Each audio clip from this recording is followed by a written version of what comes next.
pemirsa, kembali lagi bersama saya Katarina Amelia di Wanyus Bola. Edisi kali ini kami awali dengan berita sepak bola nasional.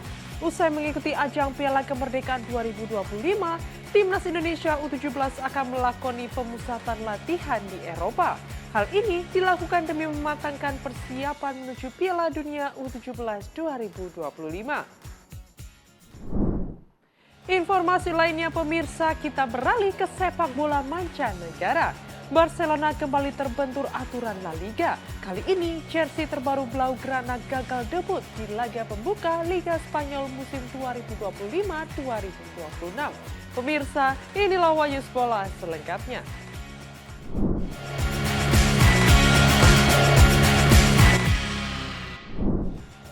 Timnas Indonesia U17 terus mematangkan persiapan untuk menuju Piala Dunia U17 2025. Ketua Umum PSSI menegaskan Garuda Muda akan menjalani pemusatan latihan di Bulgaria pada 1 hingga 14 September mendatang.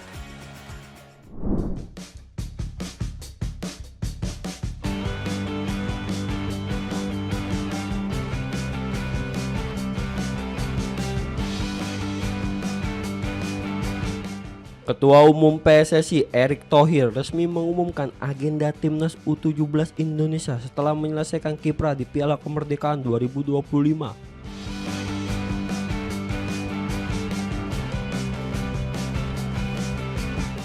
Turnamen uji coba yang berlangsung di Sumatera Utara itu berakhir pada Senin 18 Agustus 2025 dengan Garuda Muda menempati posisi runner-up.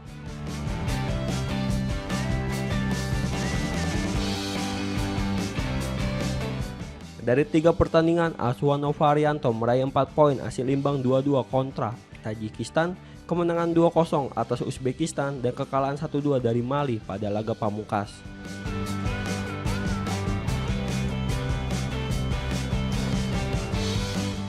Hasil tersebut membuat Mali keluar sebagai juara, sementara skuad Novarianto harus puas di peringkat kedua.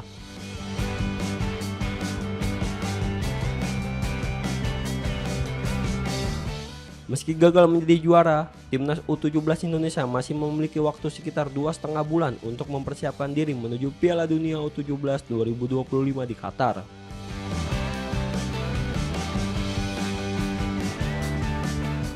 Erick Thohir menegaskan persiapan tim tidak akan main-main.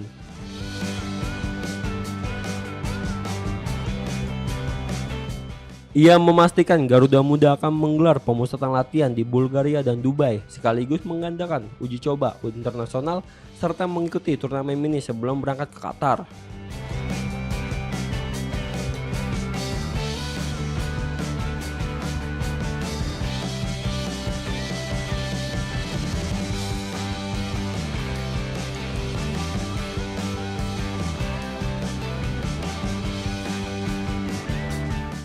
Novarianto turut memaparkan detail jadwal tim.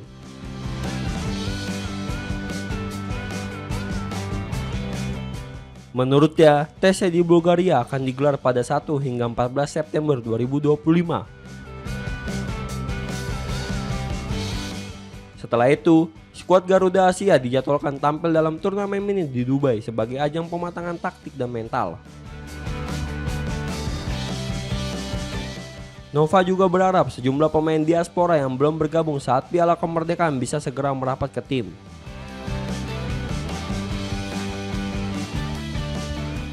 Ia menegaskan bahwa seleksi menuju Piala Dunia U17 akan berjalan ketat tanpa kompromi.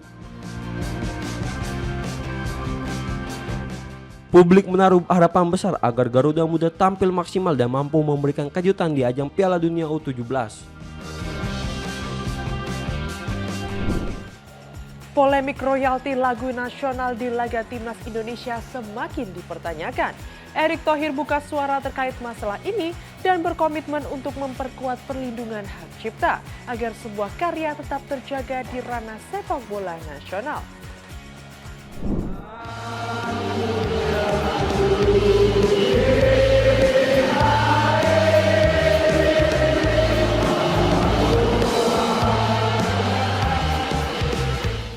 Di balik gemuruhnya stadion dan bersenandungnya lagu-lagu kebangsaan setiap kali timnas berlaga, ada unsur penting yang perlu diingat, yaitu penghargaan terhadap karya para pencipta lagu.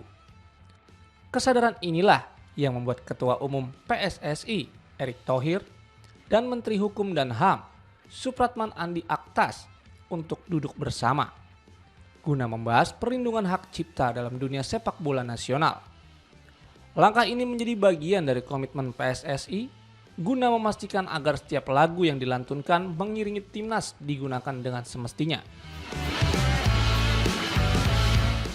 Lagu-lagu kebangsaan yang selama ini menyatukan semangat di stadion disebut sudah menjadi domain publik.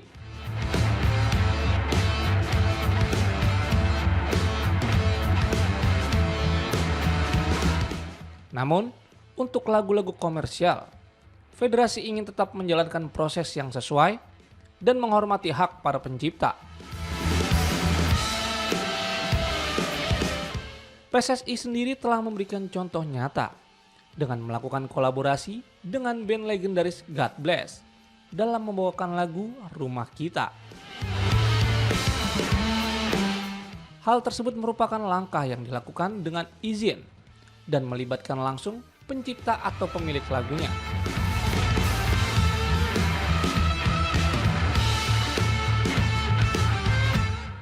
Bagi federasi, musik bukan hanya hiburan di sela pertandingan, tetapi juga bagian dari identitas, emosi, dan rasa kebersamaan yang lahir di tribun hingga ke lapangan. PSSI juga berencana untuk menemui keluarga almarhumah Ibu Sud, pencipta lagu Tanah Airku, yang kerap dinyanyikan penuh haru oleh pemain dan supporter di stadion. Seperti kebanyakan karya lainnya, lagu ini dianggap bukan sekedar nada dan lirik, namun adalah bagian dari jiwa bangsa.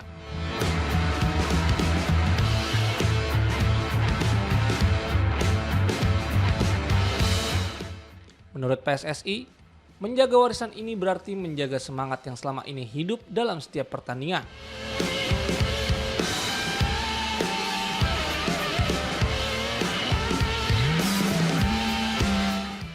Bahwa sepak bola bukan hanya soal menang atau kalah, tetapi juga soal menghargai, bersatu, dan berbagi rasa sebagai satu Indonesia.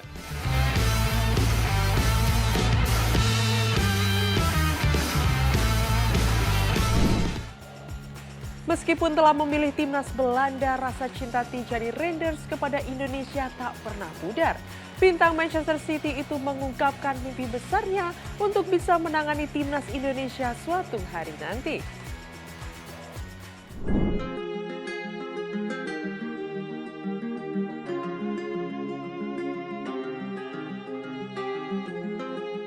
Tijani Reinders yang kini berseragam Manchester City mengungkapkan ambisi unik di balik karirnya.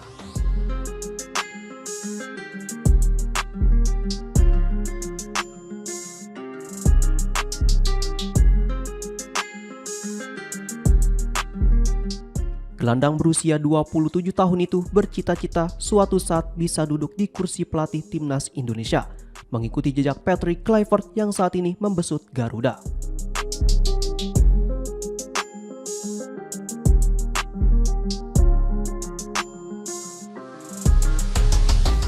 Kecintaannya terhadap Indonesia, tanah kelahiran sang ibu, menjadi alasan kuat mengapa Reinders masih menyimpan ikatan emosional dengan merah putih.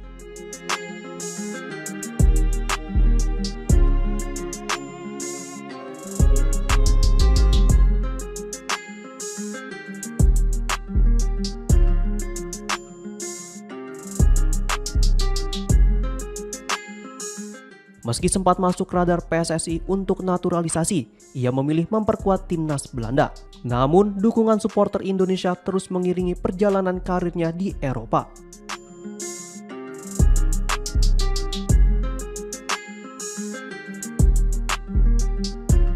Tijani juga menyampaikan harapannya agar Indonesia mampu menembus Piala Dunia 2026.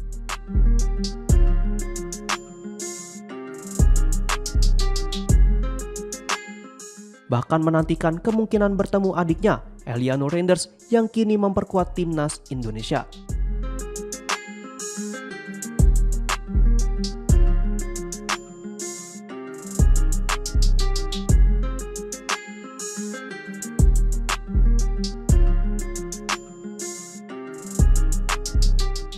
tak hanya di lapangan, di luar Renders juga menunjukkan kecintanya pada budaya Nusantara.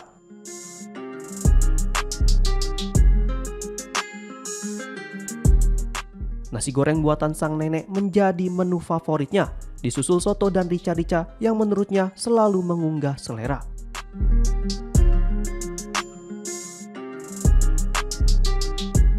Pernyataan ini menjadi bukti bahwa meski memilih membela Belanda, Renders tetap menjunjung tinggi ikatan batin dengan tanah leluhurnya, di mana sesuatu yang membuat pecinta sepak bola tanah air merasa bangga.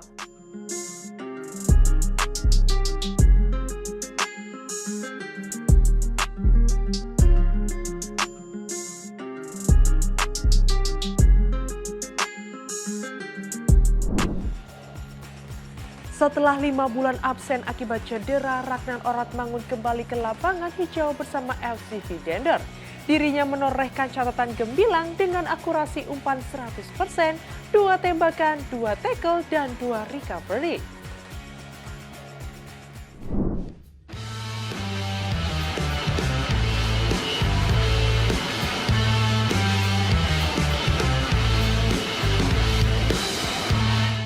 Penyerang timnas Indonesia Ragnar Oratmangun akhirnya kembali merumput bersama FC Vidender di Liga Belgia setelah menepi hampir 5 bulan akibat masalah kesehatan.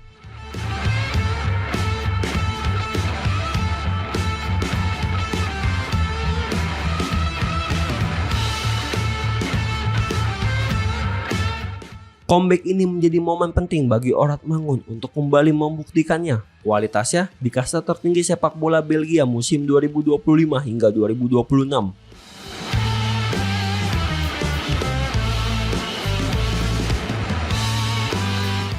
Pemain berusia 27 tahun itu tampil sebagai pengganti pada menit ke-74 ketika FC Vidender takluk 0-2 dari RSC Anderlecht dalam pekan keempat Liga.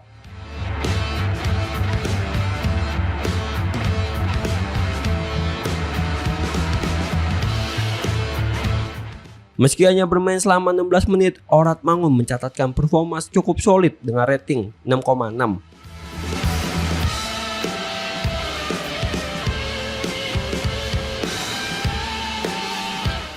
Dari waktu yang terbatas, ia mampu meraih akurasi umpan 100% lewat 5 operan sukses.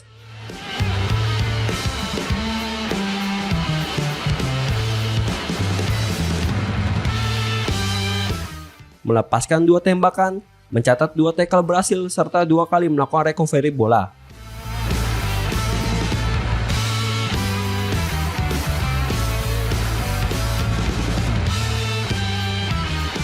Sebelumnya, sang pemain sudah melewatkan 3 laga awal bersama klubnya.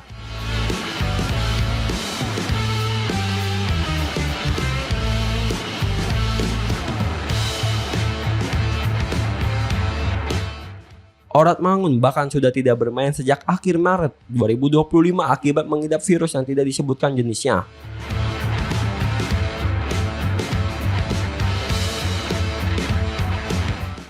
Kembalinya Oratmangun jelas menjadi kabar baik bagi pelatih Patrick Kluivert, sekaligus memberi angin segar bagi skuad Garuda yang akan menghadapi Kuwait dan Lebanon pada FIFA Matchday September mendatang.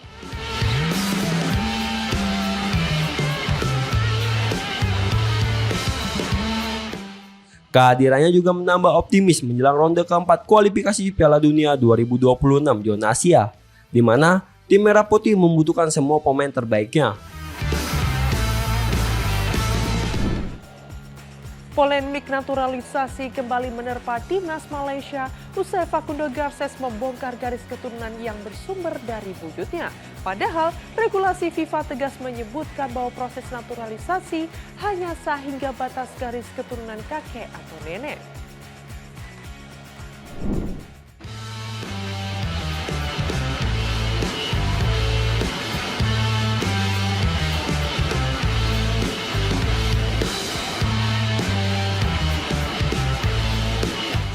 Polemik pemain naturalisasi Malaysia kembali mencuat setelah muncul pengakuan garis keturunan dari salah satu pemain yang baru dinaturalisasi. Pada April 2025, Federasi Sepak Bola Malaysia atau FAM memanggil bek asal Argentina Facundo Garces untuk memperkuat Harimau Malaya di ajang kualifikasi Piala Asia 2027.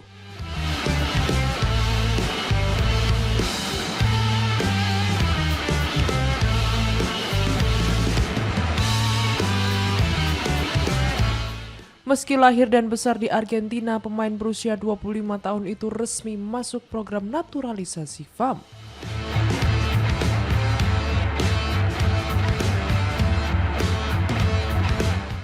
Debutnya bersama timnas Malaysia berlangsung impresif.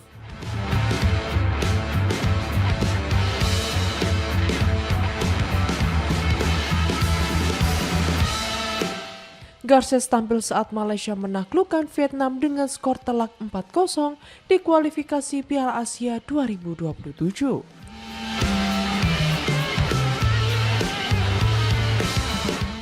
Namun setelah laga tersebut, perdebatan mengenai status naturalisasinya mulai mencuat.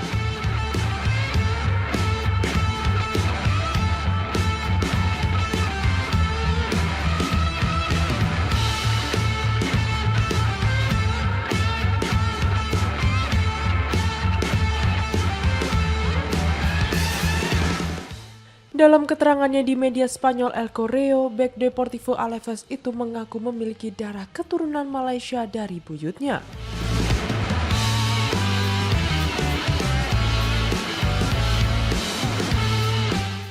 Pernyataan ini justru menimbulkan kontroversi karena menurut regulasi FIFA, pemain yang sah dinaturalisasi hanya sampai garis keturunan ketiga, yakni dari kakek atau nenek, bukan buyutnya.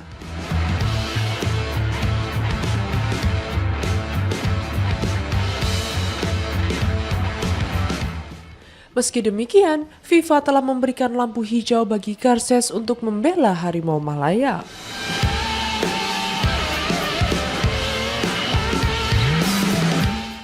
Keputusan ini menuai tanda tanya besar di kalangan publik, mengingat aturan seharusnya tidak mengakomodasi klaim keturunan dari buyut.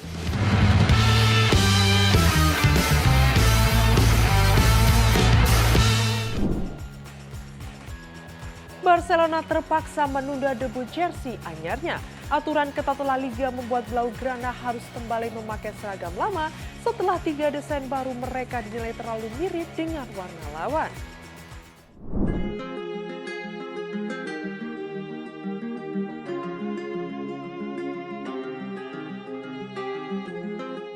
Regulasi ketat La Liga membuat Blaugrana terpaksa kembali menggunakan kostum lama pada laga perdana melawan Mallorca akhir pekan lalu.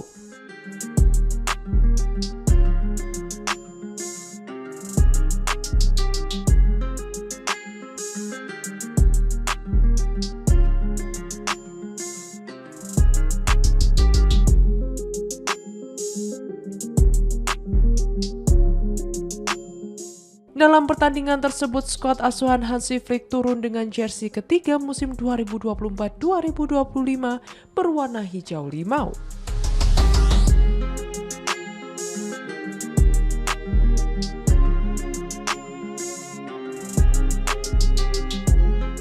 Menurut laporan Sport, keputusan ini sepenuhnya berasal dari penyelenggara kompetisi.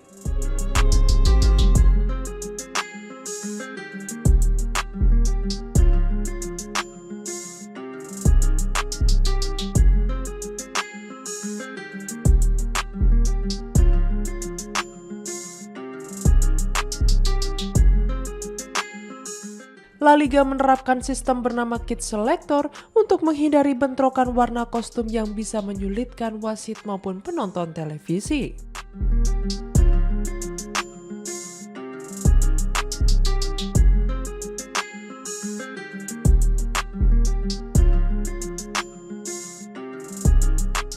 Sayangnya 3 desain anyar Barcelona musim ini dinilai bermasalah karena memiliki kemiripan dengan jersey lawan.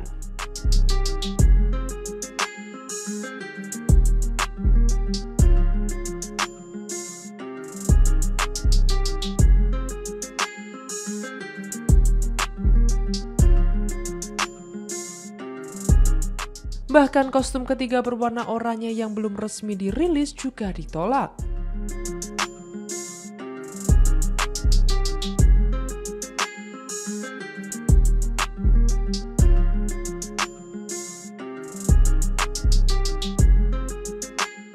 Lebih buruk lagi, masalah serupa diperkirakan terulang pada laga pekan kedua melawan Levante karena warna seragam tuan rumah dianggap kembali bentrok.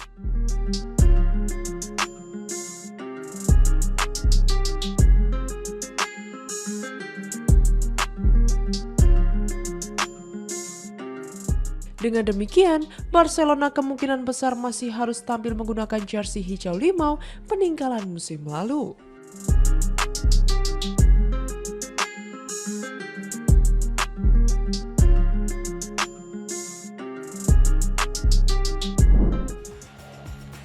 Demikian informasi yang dapat kami sampaikan pemirsa. Terima kasih telah bergabung bersama kami. Saya Katarina Amelia dan seluruh tim yang bertugas mengucapkan sampai jumpa di One News Bola berikutnya. Setiap hari pukul 9 malam hanya di kanal YouTube TV One News Corp.